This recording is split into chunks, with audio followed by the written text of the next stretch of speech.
I'm Matthew Pryor from Observant, and I'm here to talk about building an internet of farming things. I've got to wait for the slides, sorry, because I'm going to set a land speed record for a number of slides today, I think. In 1788, just 3 months after the British tried to establish their first settlement on this continent, they brought with them 5 rabbits. I think they're regretting that decision.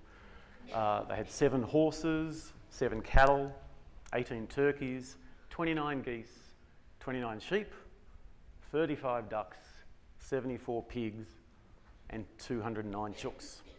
Who knows why?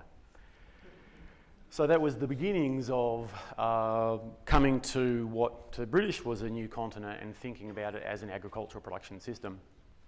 If you zoom forward to today, to 2015, agriculture has completely transformed this country. The beef herd is around 29 million cattle, around 75 million sheep, 134,000 farms just in Australia alone.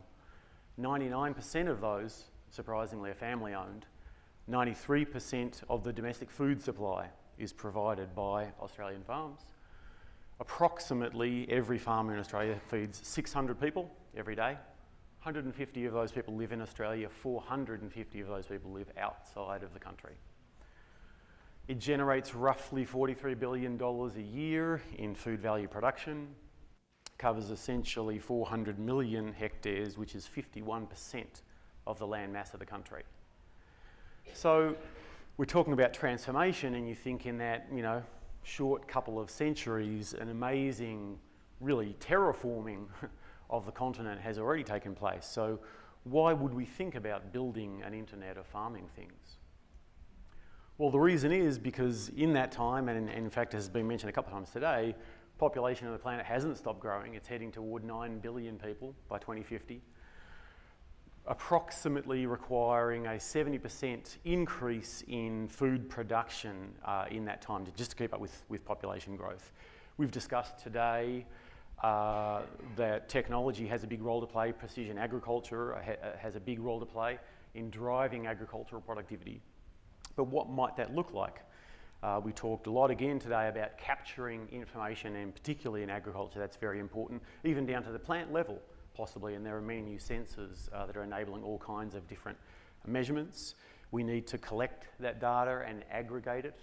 We talked a lot about the use of the cloud for doing that, but the point of it is to enable better decisions. So the devices are there, the information's there, the cloud is there to enable people to make better decisions. If we do that right, then we drive agricultural productivity, yield improvements, we can lower operating costs, we can raise labour productivity. I'm sure he's wearing a safety harness. Okay, so it sounds like a good idea. We want to do that. So what does it look like, this Internet of Farming things? Farms aren't particularly nice places to put electronics. And different to what a lot of the sorts of internets we've talked about today, this is not the wearables, kind of plug it in to the charger every night Internet of Things. Small isn't necessarily beautiful. There's lots of big things in agriculture and lots of dirt and water and places to lose things. Wi-Fi doesn't typically cover the majority of a farm. So you end up having to build your own infrastructure a lot of the time to make an Internet of Things in agriculture. It's a tough place to put electronics, as we talked about. It gets plenty hot and it gets plenty of cold. And it's a long way away from anywhere, so your stuff better work. You essentially have to treat stuff like a satellite and hope you never see it again. And the things that are important are collecting power becomes very important. Not just for you, but for all the things that you do, for everything you turn off and on. You need to be off most of the time because you've got to survive on whatever power you can collect. So you tend to dial in rather than wait for someone to call you.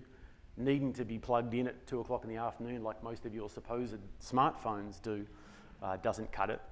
No one really cares about where they install you. They may read the instructions, they probably won't. So installation ends up being very important.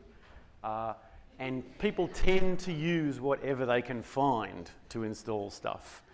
The initial cost of things tends to be unimportant when compared to the operating cost.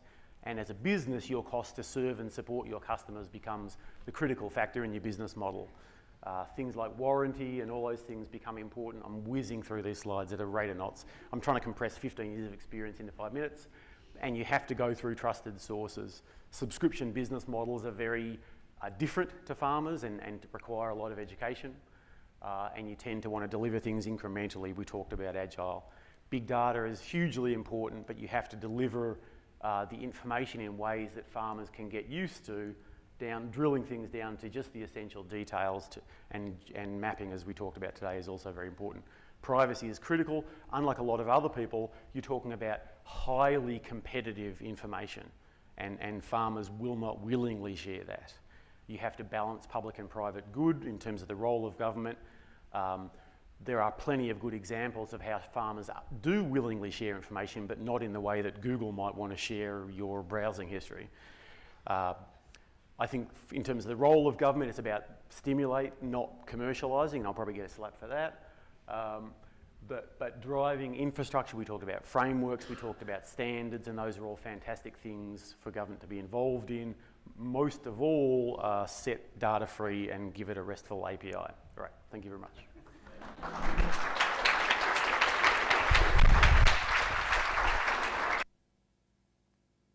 If you wonder why there's a zettabyte of data being created, it's in Matthew's presentation.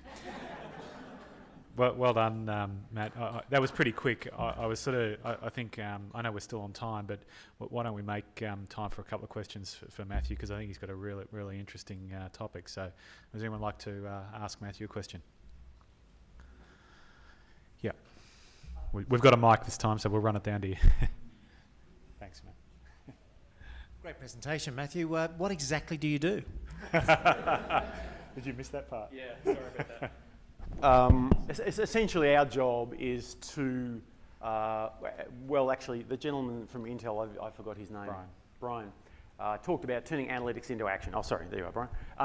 And that's essentially what we do. What we do is capture and control information in the field and allow, can be farmers of any persuasion, to make better decisions about the way they apply water and nutrients and chemicals and fertilisers to their crop, driving toward an optimised outcome. It might be improved yield, it might be around labour availability, it might be around fuel and energy. To know what a farmer needs to optimise for is almost impossible, and it will change throughout a season, but the tool set is what's important. So where are you collecting the data from? Typically densely deployed, so precision agriculture essentially comes in two forms: big machines, and there are a small number of them. They collect a lot of data, but they move around, or else densely deployed wireless sensor networks, which is our kind. So in amongst the crop, in amongst the grapes, in amongst the trees. Yeah. One more? Yeah. Australia is obviously a very, very big place, and you pointed to the issue about Wi-Fi not necessarily Yes. work to service all of this. So how do you service the work that you do, and where is the infrastructure coming from to do that? We're very polite to Telstra. No, that's partly a joke, but it's an interesting, actually, in terms of, I'm going to get in trouble for that. Part of the point is, though, that there is that, we talked about common interest, and so there is actually an economic argument to look at the Internet of Things and look at how that might push investment in kinds of infrastructure deployment. Now, that may not be exactly the same sort of cell tower that you would use for mobile phones, but part of it will help. Part of it is our equipment has its own radios built into it, and so we effectively patch the mobile networks together with our own on-farm networks, which is the way you kind of have to do it. All right, now we are out of time. Matthew, ladies and Thank you very gentlemen, much. please thank Matthew. Well done.